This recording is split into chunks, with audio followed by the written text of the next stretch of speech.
between landlords and internet providers, known as sweetheart deals, which lock tenants in apartments and office buildings into just one option for internet.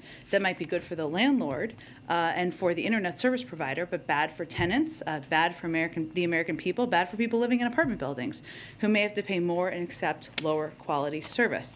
More than a third of Americans live in apartments and condos, and many businesses operate in multi-tenant buildings like office buildings or malls.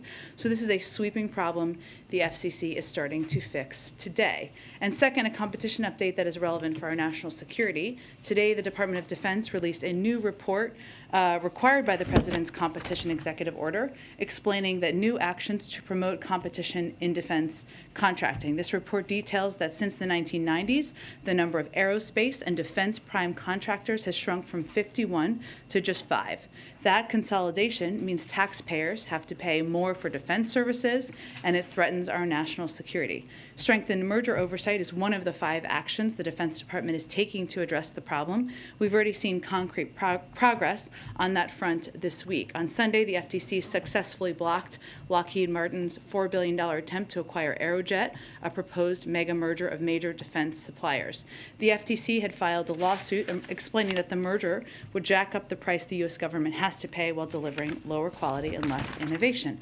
Also wanted to note, last item from me at the top, is we're thrilled the Senate did its job today and confirmed the renowned clinical trialist Dr. Robert Califf once again to the job of FDA Commissioner, and once again on a bipartisan basis. He brings to this critical post a lifetime of knowledge and the institutional experience that will ensure he hits the ground running and is guided by the science on critical missions facing the FDA. From continuing to lead the fight against COVID-19 to combating the opioid crisis to ensuring the safety of our nation's food supply. Josh, why don't you kick us off? Thanks, Jen. 2 things on Ukraine. Yes. First, markets have obviously already been reacting to that situation. Gasoline prices are up 20 cents a gallon over the last 30 days on average. Is the president saying that if people are paying more at the pump, that is essentially a direct result of Vladimir Putin's actions, and he is to blame for the current burst we've seen in higher prices? Well, the president wasn't making a market assessment or how the market moves. What he was conveying very, very clearly to the American public is that if Russia were to invade and we were to put in place crippling sanctions, that would have consequences or an impact here at home. So I know that wasn't exactly how you were asking the question, but that was what he was conveying in his answer. In terms of the price of gasoline, what we've seen is we know back in December, it went down by about 10 cents thanks to tapping the Strategic Petroleum Reserve, something where there are still releases that have been ongoing. The president also made clear in his remarks that he is open to all options are on the table to help bring down the price of gasoline. But he wasn't making a market assessment. He was just making clear to the public that if Russia invades and we put in place crippling sanctions, that would have an impact on the public. And then secondly, on Ukraine, the president talked about diplomatic efforts. Yeah. Could you go into more detail on what those diplomatic efforts could be? Is this going to be more U.S. interaction? Could there be a face-to-face meeting with Putin? And then how would you define success under diplomacy? Is it as simple as no invasion, or are there broader goals you're looking for, given that everything is now on the table, or more things are on the table? Sure. Well, on the first part, you may have seen or not that our Secretary of State spoke with Foreign Minister Lavrov earlier today. The President spoke with President Macron earlier today as well. I think the readout just went to all of you, or it should be in your inboxes as well. And what he means by ongoing diplomacy is that it will continue at the pace and urgency that you have seen from him over the last several weeks and from his team. And some of it will come from the president, some will come from high-level members of his national security team, and some of it will come from our European partners or NATO allies, who we remain in very close contact with. In terms of engagement with President Putin, as you know, he spoke with him on Saturday, and he believes in the power of leader-to-leader diplomacy, but I don't have a prediction of a next engagement at this point in time. And what about define success? I didn't get to that last part of your question. How we define success is, I think, how a lot of our European partners and NATO allies would define it, which would be a de-escalation a proven de-escalation at the border of Ukraine, where the Russians are pulling back their troops, where they are making clear to the global community, to the media, to the public, that they are not invading Ukraine and backing that up with actions. Go ahead. I think, Jen, following up on this energy question, in terms of the impact on our energy, which the president mentioned, and then the consequences here at home, what should Americans be prepared for? Worst case scenario, what should they expect if this happens? Well, I think what the president was touching on was the fact that if Russia decides to invade, there could be consequences here at home, and that could have an impact on energy prices, which could have an impact on prices at the gas pump. And while we are taking active steps to alleviate the pressure on our own energy markets, and every option is on the table to offset rising prices, as you saw the president act last fall, range of options remain on the table. He also wanted to be very clear and direct with the American people about what the impact could be, and the fact that in his view, defending democracy and liberty is never without cost, but we need to convey to the American people exactly what that could look like. One more on Russia. If President Putin decides not to invade, does President Biden consider that a victory? I think the global community would consider that a victory. But again, I think what the president's view is and what the national security team's view is that this is ultimately up to President Putin. And every step we've taken up to date over the last weeks and even months to coordinate with our NATO allies, to stay in close touch with leaders in Congress and members about what our plans are, to put together a crippling sanctions package. What we are doing is we're presenting the choice to President Putin. He ultimately is going to decide which path he chooses. Go ahead. Jen, I just wanted to close the loop on a few things. So the Ukraine has been experiencing a number of cyber attacks today. A number of its banks were affected. The defense ministry was affected. Has the United States attributed those attacks to Russia? I don't have anything on the attribution at this point in time. I know there have been a range of reports. What I can say is that we have been in touch with the Ukrainians, our allies and partners, working with them to deter and respond to malicious cyber activity. We have also been warning for weeks and months, both publicly and in our engagements with the Ukrainians as well as our European partners, about the potential for Russia to conduct cyber operations in Ukraine, but I don't have anything more specific on attribution at this point. Okay, and just, kind of moving a little bit into the realm of the hypothetical, there are a lot of steps that... Oh, boy. I know. There are a lot of steps that Russia could take that are short of an invasion, but that are still, aggressive. Yeah. Including cyber, including there's this step that Congress has taken on recognizing these breakaway regions in Ukraine as being, a separatist, legitimately as separatist regions. Would the U.S. respond to any things like that with sanctions as you would to, an actual invasion? We have conveyed before, and I'll reiterate now, that we would be prepared to respond with a range of malicious activities or actions that the Russians were to take. Okay, and then one more thing. I know that you've said that there's very little daylight with you and European allies on this issue.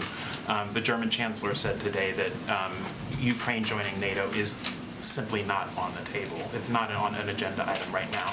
Is that how you would characterize it from the White House? Well, I think as you've heard the president convey, and you just heard him convey in his remarks, our view from the United States is that nations have the right to sovereignty, to territorial integrity, freedom to set their own course and choose who they associate with. So we, the United States, we're never going to pressure Ukraine or any country to join or not join a global alliance. That is up to them and up to the other members of NATO. Go ahead. Thanks, Jen. Just, you say all options are on the table. Let's be more specific on the possibility of a gas tax holiday. Would the White House support doing that? I have nothing to predict for you at this point, but all options remain on the table. He said in his speech, if Russia attacks Americans in Ukraine, we will respond. Is there specific intelligence suggesting that some kind of targeted attack on Americans in Ukraine is possible? I don't think he was suggesting that. I think as we've conveyed, as we've warned and been very clear about the risks that would be posed to anyone who's in Ukraine, including American citizens, were Russia to invade, one of the biggest militaries in the world, that there would be serious risk to civilians. That's, I think, what he was conveying. And with the Ukrainian president slated to be out of his country this weekend to go to the Munich Security Conference, do you guys think that's a good idea for him to be gone right now? I don't think we have an assessment on that from here. Obviously, the Munich Security Conference is an opportunity for any leader to engage with, communicate with other leaders in the world, and obviously the Vice President is going, as you know. He's got a busy day, obviously, with Ukraine, but has the president talked to any Supreme Court nominee? Have any interviews been scheduled? Will they I'm happen going in to person? disappoint you here, Ed, and just convey that I think we're not going to give day-to-day updates from here moving forward about whether or not he's done interviews.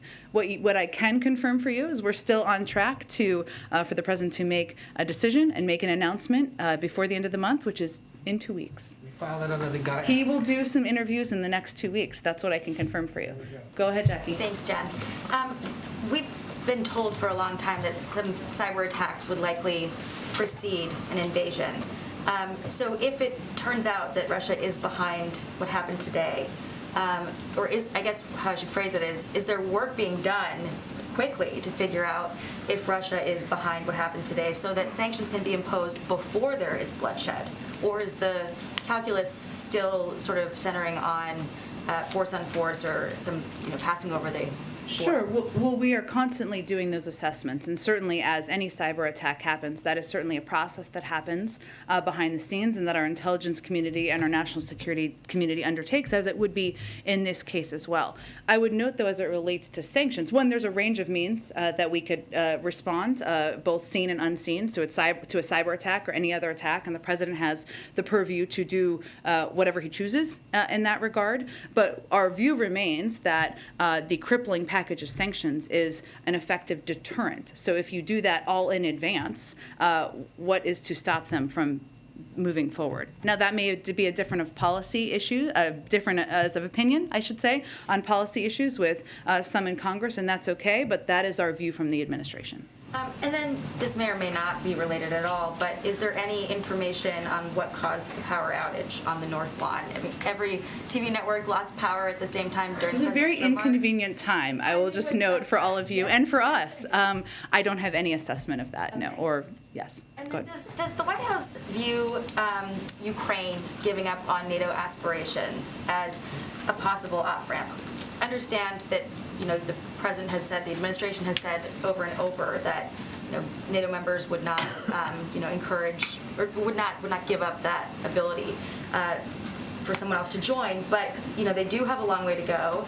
And now that there's all of this concern that if there was a member, if they did become members, it could potentially trigger Article 5. Is there any discussion among NATO allies about how significant it would be if Zelensky were to make that offer himself? Well, we have not raised that from the United States. And again, I would reiterate what I said a little bit earlier, which is that our position is that we are not going to pressure Ukraine or any country to join or not join an alliance, that it is nations have the right to sovereignty and territorial integrity, and that's a choice for them to make. Why is the administration encouraging Americans who are or fleeing through Poland to bring proof of COVID-19 vaccination? As I understand it, Poland does not require that. So is there going to be a shift in messaging for Americans who are trying to get out through Poland? I would check with the State Department on that. I'm happy to follow up with you, for you on your behalf as well. Go ahead, Kristen. Thank you so much, Jen.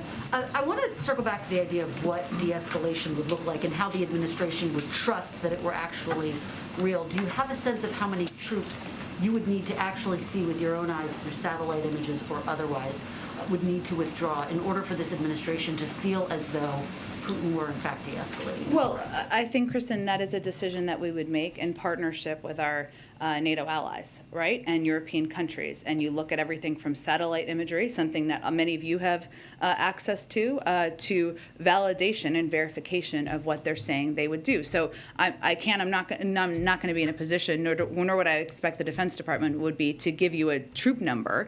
But I think it would be very clear if that were a step they were taking. And I think there have been a lot of mixed messages publicly coming out today. Among them, the NATO Secretary General said that there is cause for cautious optimism when it comes to some of these talks that are happening behind the scenes. Does the administration, does the president share that cautious optimism? Because we heard from the president very firm language. Well, the president also conveyed it would be positive if it was verified that they pull back their troops. And certainly the openness to diplomacy is something that everybody should support, and I think our NATO allies would support as well. At the same time, we've seen this playbook before, and especially given the history of President Putin and the Russians, their history of false flag operations, of misinformation, we need to verify. So, and I guess that's my question. Does the administration share the NATO Secretary General's cautious optimism? I think I don't think we need to put in more words than what the president just conveyed in a speech to the country. GOP senators have unveiled a sanctions bill. Have you assessed whether or not this is something the administration wants to see some movement on? Is this something that you would potentially support, given that the bipartisan talks stalled? Not yet, because it just came out. But again, our view remains that a bipartisan effort would be the best effort moving forward. And as I conveyed to Jackie a few minutes ago, our view continues to be that the crippling sanctions package we've designed is meant to be a deterrent. Go ahead, Ken. Jen, the Senate's working on this stopgap funding bill. The deadline is Friday. What's the level of confidence that the president will be able to sign that extension by Friday? And separately, has the administration been talking to the two Republican senators who raised concerns, Senator Lee and Blackburn? We are engaged with a range of Democrats and Republicans, and certainly we are hopeful that we will be able to sign this. I would note, though, that I believe, and correct me if I'm wrong here, that one of Senator Blackburn's primary concerns is about a relation to the funding of crack pipes. Is this correct? Which is not an issue. So this is an issue. That what is happening here is that's potential to hold up funding the government and important programs around an issue that is not an issue, because we've been very clear that we are not providing funding for crack pipes. And then the Senate Banking Committee had planned to vote on your Fed nominees today. Yeah. There was a holdup there. Republicans have objected to Sarah Bloom Raskin's nomination. What does the administration think of this delay? And is the administration going to provide any additional details to Senator Toomey, some of the issues that he's raised? Well, let me first say that this is in a very extreme step that's totally irresponsible in our view. It's never been more important to have confirmed leadership at the Fed to help continue our recovery and fight inflation. And obviously they have a unique role to play, an important, a vital role to play as it relates to inflation. And I think Democrats and Republicans have agreed on that for decades. So Republicans are out there saying inflation's a problem, it's a huge issue, we agree. And then they're not even bothering to show up to even vote against these nominees to the Federal Reserve. What message is that sending to the American public? So and I would note just on Sarah Bloom Raskin, since you asked me about her as well, she's one of the most qualified individuals to ever be nominated to the Federal Reserve. She's made the strongest ethics commitments in the history of the Fed, even as she's made extensive disclosures to the Banking Committee as a natural part of the process. Senator Toomey has continued to promote false allegations that have already been shot down by ethics experts, the Kansas City Fed, the founder of the Reserve Trust, and Sarah Bloom Raskin herself. So we're going to continue to work with Chairman Brown on a path forward and look forward to the Banking Committee eventually holding a vote to commit these to confirm these 5 nominees. Go ahead. Is there any entertaining of other options if it stalls in committee? There appears to be some question about whether the Senate as a whole can advance these nominations. Is that something you're exploring, or is that something that you don't think you have the power to do? You mean in terms of different legislative processes or different? There's some speculation that the full Senate could sort of skip the committee vote if it stalls out and bring them forward. Sure. Do you believe that the Senate has that power, or does it have to go through committee? Our focus right now is on working with Chairman Brown on moving these nominees through the committee. Can I ask also on COVID funding? HHS briefed Congress this week requesting about $30 billion in funding. Can you give us a sense of, A, can you confirm that? B, what in particular do you need this funding for, and has the existing funding been allocated? Sure. So HHS's briefing today or this afternoon was a part of our regular conversations with Congress about various resource needs, including what is needed for COVID response. This is important because while we continue to have sufficient funds to respond to the current Omicron surge in the coming weeks, our goal has always been to ensure that we are well prepared to stay ahead of the virus. So we've been in these ongoing conversations about what those needs might look like, and this was a part of that effort. In terms of funds that have been allocated or spent, more than 90%, so available rescue plan funds, which is where the funding has come from to date, have been obligated or allocated. 90% of that has been for purchases of vaccines and therapeutics, vaccine distribution efforts that have gotten shots and arms testing, including for schools and at other high-need locations. Resources from the rescue plan and prior COVID response bills have enabled us to respond forcefully to the Delta and Omicron surges. And what we're trying to do now is stay ahead and stay in contact with Congress about what those needs might look like. Secretary Blinken said yesterday that the U.S. is not on pace right now to meet the president's goal, the WHO goal, of vaccinating 70% of the world by later this year. Is any of this funding aimed at jumpstarting global vaccination efforts? And can you talk a little bit about why you're not on pace? Is it, for instance, a supply problem, or is it a problem with what Secretary Blinken called last mile type stuff, getting shots in arms, to borrow the language of the college? That is an undervalued part of it, I should say. So I thank you for raising that part of it. So right now we've shipped over around 440 million doses and are continuing to aggressively share around 10 million doses a week to the world, free of charge. We're the first country to buy doses for the sole purpose of sharing them with the world. We also bought, as you know, 1 billion doses.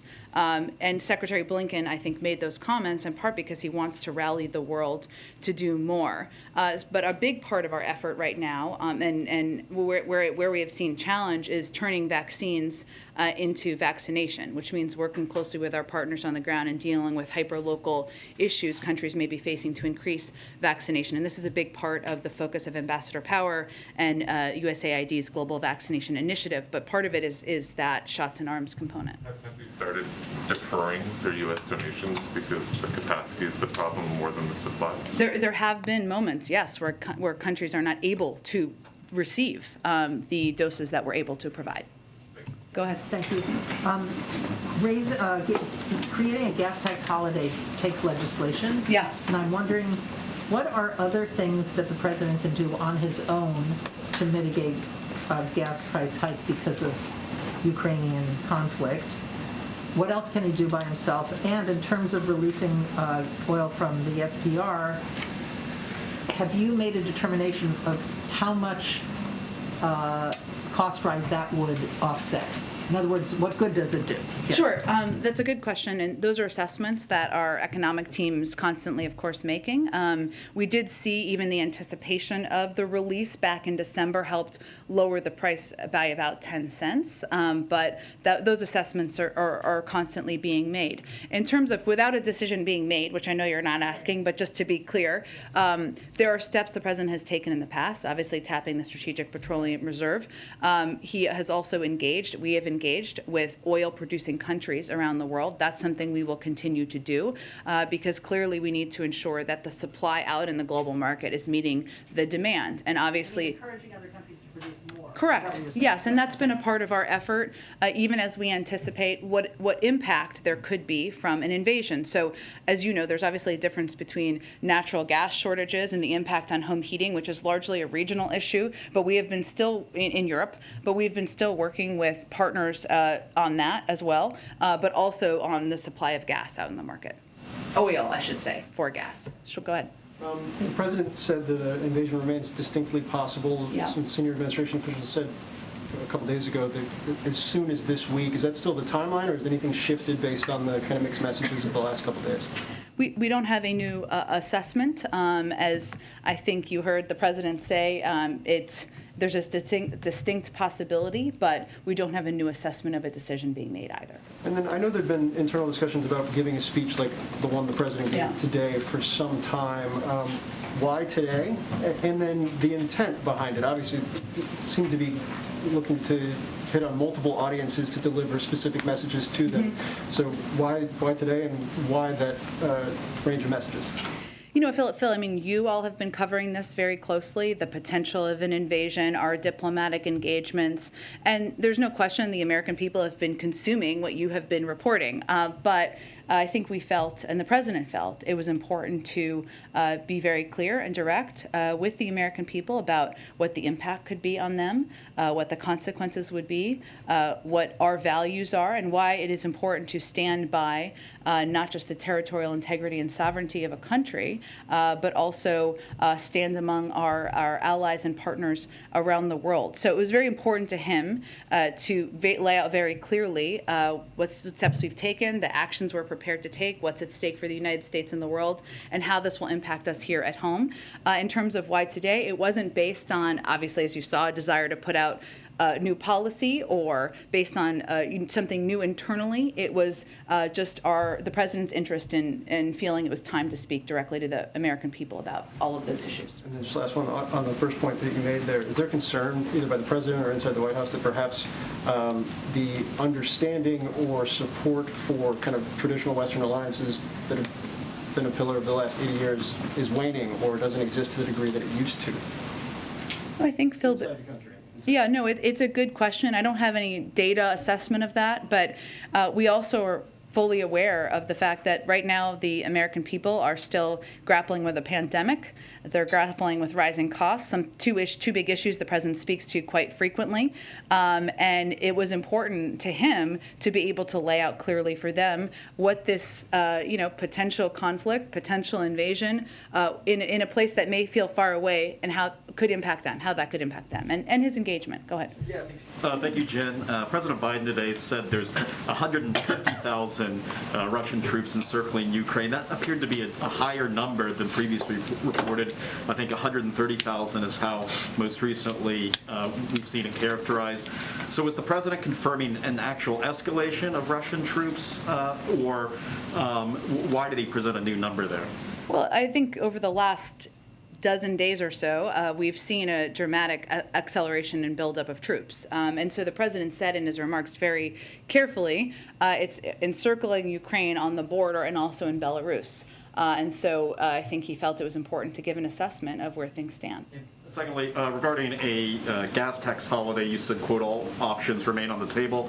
There is right now a bill from Senate Democrats that would institute a suspension of the gas tax for the rest of the year.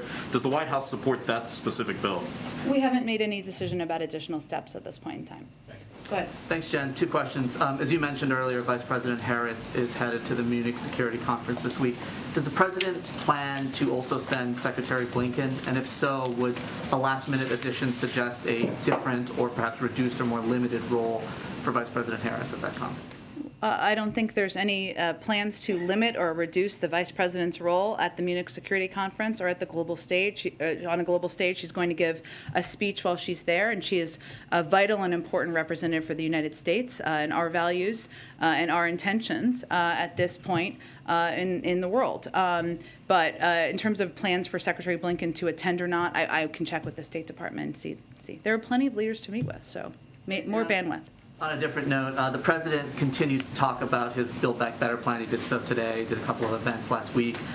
What is the White House expectation at this point about the future of that plan? Is there any evidence of any sort of forward movement, forward progress, even on a pared back version of that? There doesn't seem to be a lot of optimism or action right now on Capitol Hill, but can you talk about what the White House expectation is for that and why the president continues to bring this up?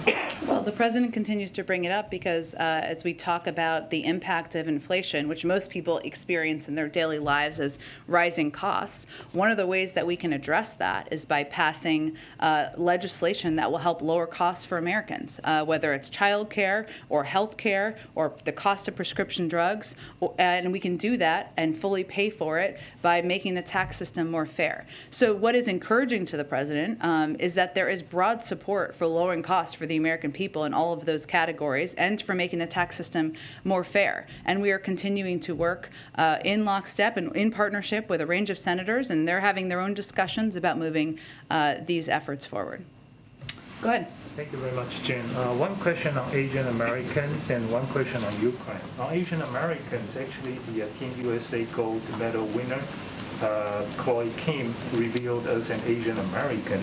according to AP, quote, "She was tormented online daily. She says she was consumed by the fear that her parents could be killed whenever she heard the news about another brutal assault on an Asian person," unquote. Actually, under President Biden's watch in 2021, the anti-Asian hate crimes increased by 339%. It seems we don't see much action taken by the White House, and even in a press briefing, the very last time you mentioned about Asian Americans was last May. So will the president take some action or even just record a video like what he did last year to raise the awareness? Well, let me say first that Chloe Kim, I'm obsessed with the Olympics, so I'm just going to give you a little biography here, but she's 21 years old, and she made those comments, which is incredibly courageous and brave that she spoke out about the fear she has for her family members. And she's not the only Asian American to do that, but she is somebody who is now a double gold medalist, amazing. And so I just want to take a moment to applaud her for her courage in doing that. I will say that the president has put in place a task force. He has hired a senior level staffer to be a representative and be someone who can speak to these threats and these concerns and these fears felt by the Asian American community, because there's a number of steps we need to take and continue to take to address. And we've seen this rise, unfortunately, because of hate-filled rhetoric and language around the origins of the pandemic. And that is something that Asian Americans across the country have been feeling. So I can just reiterate for you that the president is absolutely committed to continuing to speak out, to crack down, to take steps, and again would thank Chloe Kim for her courage. Go ahead, Anna. I just have to keep going because we got to. On Ukraine, Jen, President Biden said that we should give diplomacy every chance to succeed. Secretary Blinken, after his call with Foreign Minister Lavrov, said that a window remains open to resolve this peacefully. On the timeline, how long does the president think that window should stay open if there's no invasion but also no pullback of Russian troops? Well, what's the alternative if we don't leave the window to diplomacy open? Right? I mean, our objective, obviously, as you heard the president say today, there is no threat the United States is posing to Russia, to the Russian people. There's no threat that Ukraine is posing to Russia. What we're working to do here is leave a forum for de-escalation and prevent a war. And so to us, the door to diplomacy should always be open, and we should always look for opportunities to de-escalate. Concerned this turns into like a frozen conflict, basically, where troops just stay on the border and there's no invasion but also no pullback? Well, again, there's going to have to be a continued dialogue and discussion, but Russia not invading Ukraine and not risking and impacting the lives of many, many people in that country, including potentially American citizens, would certainly be a step we would welcome. What Americans should prepare for, you mentioned the threat of cyber attacks. The president mentioned that as well. And we know Homeland Security has previously mentioned they've seen an uptick in scanning on U.S. critical infrastructure and so on.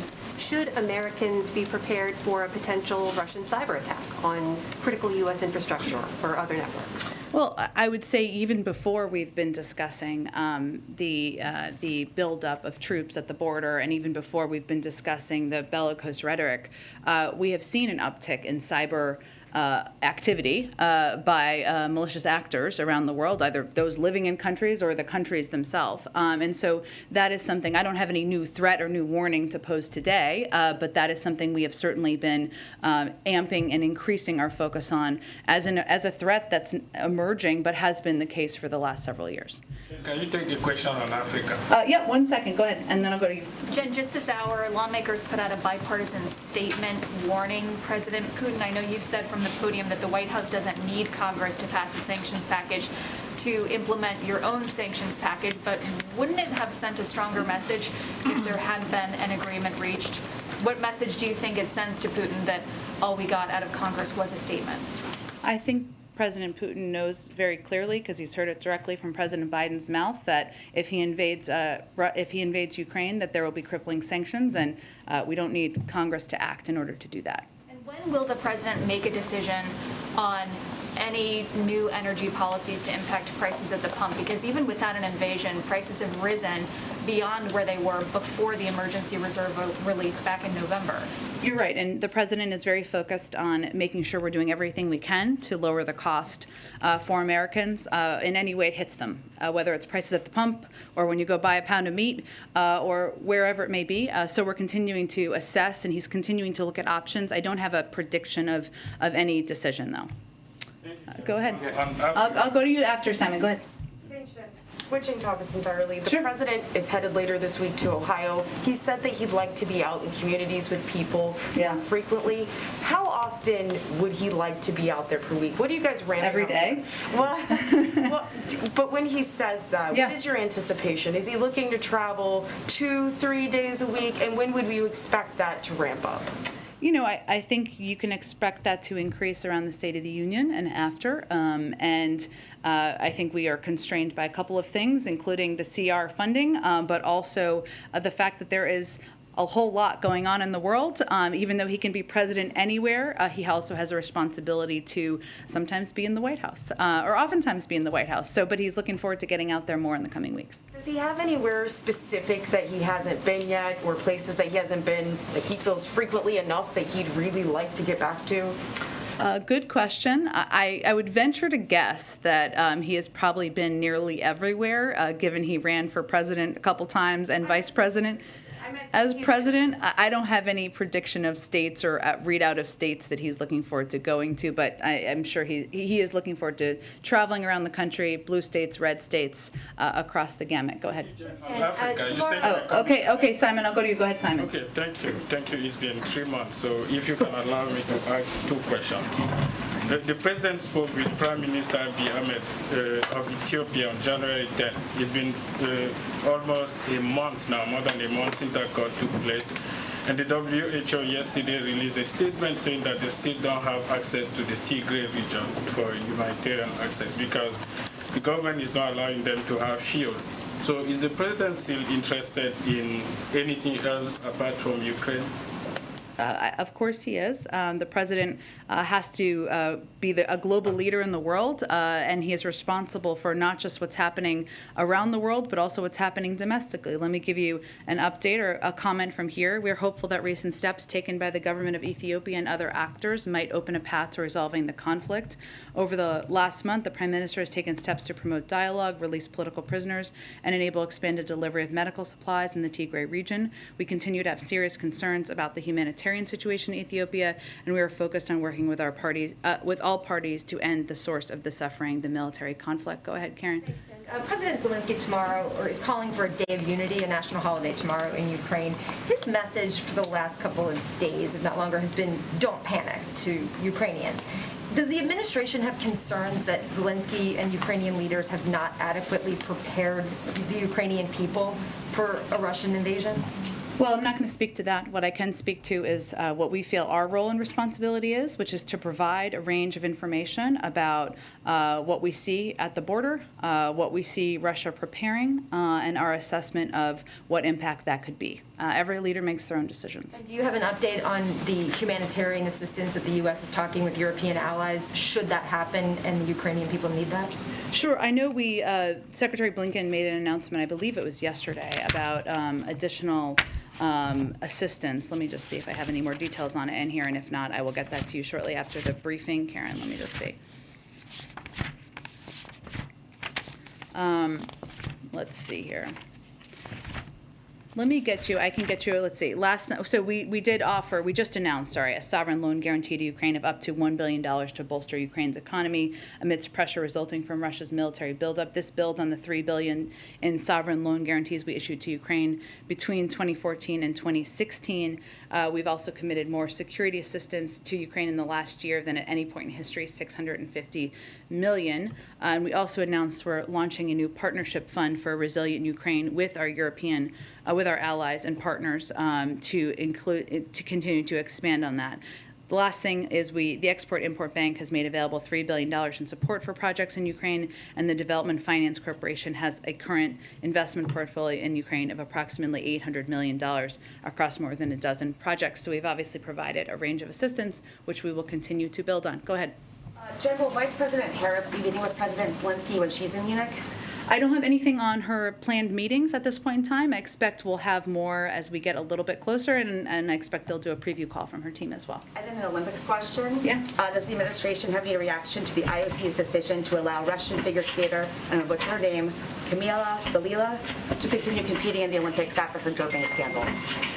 Well, I would point you to the statement made by the U.S. Olympic and Paralympic Committee, who opposed the decision made in Beijing, saying it, quote, appears to be another chapter in the systemic and pervasive disregard for clean sport by Russia. But these were independent decisions made by the U.S. Anti-Doping Agency and Court of Arbitration for Sport. We don't have any additional comment from here. I would point you again to the U.S. Olympic Committee. Go ahead. Yeah, so the U.S. Energy Information Administration shows data that Russian oil being imported in the U.S. has been increasing over the past year. In May of 2021, it was the most on record. Now, the president said he wants to use all tools to keep gas prices down. Is he looking at temporary things to keep gas prices down should there be a Russian invasion? Or is there any consideration to reversing some of the policies and going back to increasing U.S. energy independence? I don't have anything to detail for you, in terms of what he is considering, but our overarching objective is to decrease the impact on American consumers and increase the impact on Russian leaders. Well, you talked about the boycott on the Republicans of the Fed nominees. Does the White House support allowing 4 of the 5 nominees to go through and then dealing with Sarah Bloom Raskin later? Again, we are working with Chairman Brown to move all 5 nominees forward. Go ahead, right there. Go ahead, yeah. Thanks, Jen. Do you have any update on maybe steps the White House is taking in the event that the trucker protesting in Canada heads to the U.S. and also especially to D.C. around the time of the State of the Union? Well, our Department of Homeland Security team has been assessing, and I gave an update last week that they also increased support, federal support around the Super Bowl when there were those reports. I would note the Super Bowl did move forward, and there was no halting of that, so that is a positive development as well. But we are constantly assessing any impacts or any security impacts, but I don't have anything to preview for you. Go ahead. Thanks, Jen. I wanted to ask, back to the Supreme Court, the president received a report with recommendations on how to reform the Supreme Court late last year. Has he at all reviewed the report yet and taken a position on it? It wasn't, I would just remind everyone, it wasn't recommendations. It was a broad assessment from across the gambit of scholars from all ends of the political spectrum who were looking at a range of historic issues as it relates to the court. The president has been reviewing that, but I don't have anything to read out for you on that front. The other thing I wanted to ask you was about voting rights. The president signed this expansive executive order a year ago on voting. I believe Susan Rice put out an update on it in September or October. Could you provide an update on what agencies are doing? We're going to start seeing elections as soon as next month. I believe that's in Texas, but other states are going to start to have them. Yes, I do have a lot on this, not in front of me. So in terms of what agencies are working on or what they've been working on and what they've basically been doing, so you have more detail in this than maybe others do, but all of the agencies were tasked with putting together their own plans to expand voting access, and they've been working on those plans. They're all at different points in the review process and how it will be implemented. But if you look at past examples where I think it was back in the 90s where if you went to the DMV to renew your driver's license, they would offer you the opportunity to register to vote, stuff like that. But let me see if we can get you something and anyone else who's interested after the briefing. Okay, we'll do one more and then we'll wrap it up. Go ahead. Thank you so much. One on China, one on Afghanistan. First of all, China's foreign ministry has been really critical of U.S. rhetoric on the Russia-Ukraine crisis, calling it hyping up the possibility of warfare, saying the U.S. is clamoring for bloc confrontation.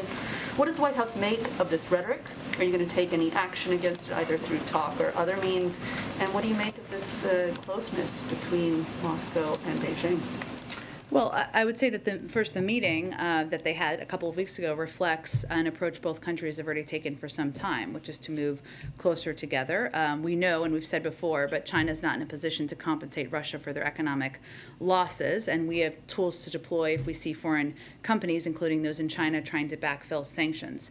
I would say our overarching view, though, is that if Russia chooses to move forward it will cost China and how it's viewed in the eyes of Europe and the world. And that's something for them to assess. We are trying to prevent a war here. That is why we are putting information out and why we are engaging with the global community. How do you respond to Afghans who are critical of the executive order that proposes to split the frozen Afghan money? They say that they weren't involved in the 9/11 attacks, so why are they getting less of these funds that they're entitled to? Well, I would say that first, let me start with the fact that this is one step in the process. No funds can be transferred until the courts make a ruling. What the president was trying to do was enable certain U.S.-based assets belonging to Afghanistan's central bank to be used to benefit the Afghan people. Otherwise, it would have been held, right? And that money wouldn't have been going. And so that's why we saw it, and he took a proactive step to facilitate access to $3.5 billion of those assets for the benefit of the Afghan people and Afghanistan's future. More than, as you know, many U.S. victims of terrorism, including the relatives of victims who died in the September 11th terrorist attacks, have brought claims against the Taliban and are pursuing these assets in federal court. So more than $5.5 billion in assets are going to remain in the United States and are subject to the ongoing litigation. But what I think it's important for people to know and understand is he took this proactive step to sign the executive order in an effort to try to provide some of this funding to the Afghan people. When will that happen? The courts have to rule in order for it to happen. $3.5 billion. Right. The courts have to rule in order for any of the funding to move forward, I believe is my understanding. How's that proactive then? He's making clear that he believes that half of the funding should go to the Afghan people for humanitarian purposes. Thanks, everyone. Thanks, Jen. Will President Biden meet in person with the Russian president? I think I answered that question a little bit earlier.